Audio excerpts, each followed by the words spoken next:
Welcome students, स्वागत है आप सभी का आज की क्लास में। और आज हम करने वाले हैं एक्सरसाइज 8.3 का क्वेश्चन 3 का थर्ड पार्ट और फोर्थ पार्ट। और जो क्वेश्चन नंबर 3 है वो क्या है हमारा, choose the correct option, mean MCQ type question है। तो exercise 8.3 question number 3 third part. और थर्ड पार्ट क्या है हमारे पास, secant A plus tan A 1 minus sine A, इसका आंसर फाइंड आउट करना है। और ऑप्शन हमें दे रखी है, फर्स्ट ऑप्शन दे रखी है सीकेंट ए, बी ऑप्शन दे रखी है हमें साइन बी, सी ऑप्शन दे रखी है कोसिकेंट ए, और डी ऑप्शन दे रखी है हमें कॉस ए। तो ये चार ऑप्शंस हमें दे रखी हैं। तो हमने इसको कैसे सॉल्व करना है, देखिए हमारा क्वेश्चन क्या है, secant A plus tan A 1 minus sine A, ये हमारा क्वेश्चन है। तो हम सीकेंट ए और टेन ए को रेशियो में रिप्रेजेंट करेंगे, और ऐसी रेशियो में रिप्रेजेंट करेंगे जिससे हमारा जो है डिनोमिनेटर दोनों का सेम आ जाए। तो कैसे लिख सकते हैं हम, हमें पता है सीकेंट ए जो है वो किसका रेसिप्रोकल है, 1 अपॉन कॉस का, 1 अपॉन कॉस, और टेन जो है उसको हम कैसे लिख सकते हैं, साइन अपॉन कॉस। इसको हमने कुछ नहीं करना है, अब इसको एज इट इज ही रहने देंगे हम।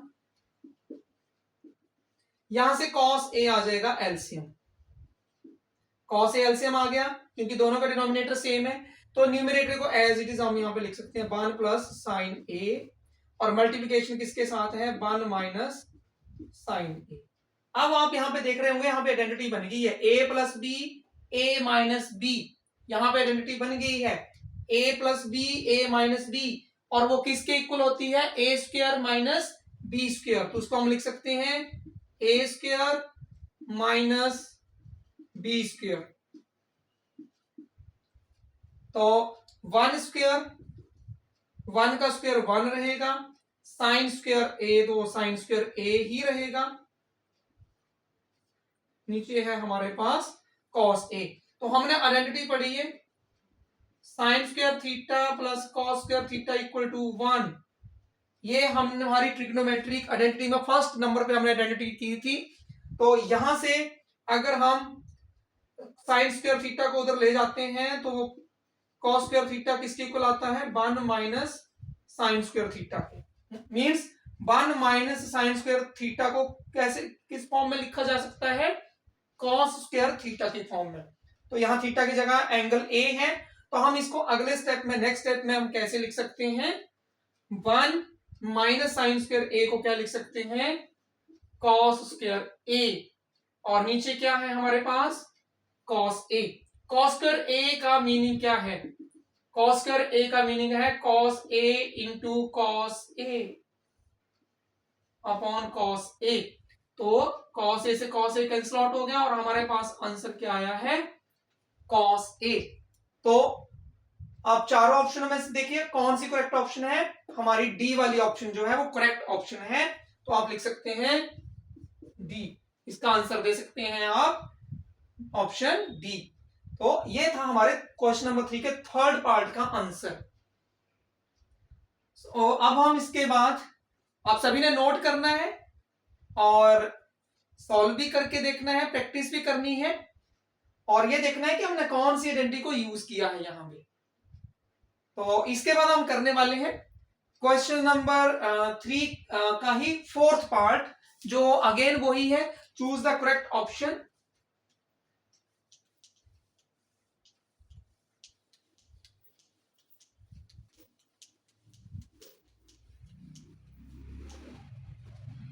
Choose the correct option, fourth part. Fourth part क्या है हमारे पास, 1 प्लस टेन स्क्वायर ए अपॉन 1 प्लस कॉट स्क्वायर ए, और ऑप्शंस क्या है इसकी, ये हमने फाइंड आउट करना है। ऑप्शंस क्या है? फर्स्ट ऑप्शन है सीकेंड स्क्वायर ए, बी ऑप्शन है -1, सी ऑप्शन है कॉट स्क्वायर ए और डी ऑप्शन है tan स्क्वायर ए। ये हमारी डी ऑप्शन है। तो इन चारों ऑप्शन में से देखते हैं कौन सी ऑप्शन हमारी करेक्ट ऑप्शन है। तो स्टार्ट करेंगे। 1 + tan स्क्वायर ए और 1 + cot स्क्वायर ए। तो हमें पता है, हमने आइडेंटिटीज की थी, trigonometric identities. 1 + tan square A किसके इक्वल होता है? सीकेंड स्क्वायर ए। और 1 + cot स्क्वायर ए किसके इक्वल होता है? कोसिकेंड स्क्वायर ए। हमने दोनों ही सीधे आइडेंटिटी का यूज कर दिया है। 1 + tan स्क्वायर ए की जगह लिख दिया secant square A by trigonometric identity. 1 + cot square A किसके इक्वल होता है? Cosecant square A. अब इसके आगे हम करेंगे तो सेक स्क्वायर जो है वो किसका रेसिप्रोकल है? कॉस का। और कोसिकेंड किसका है? 1/sin का।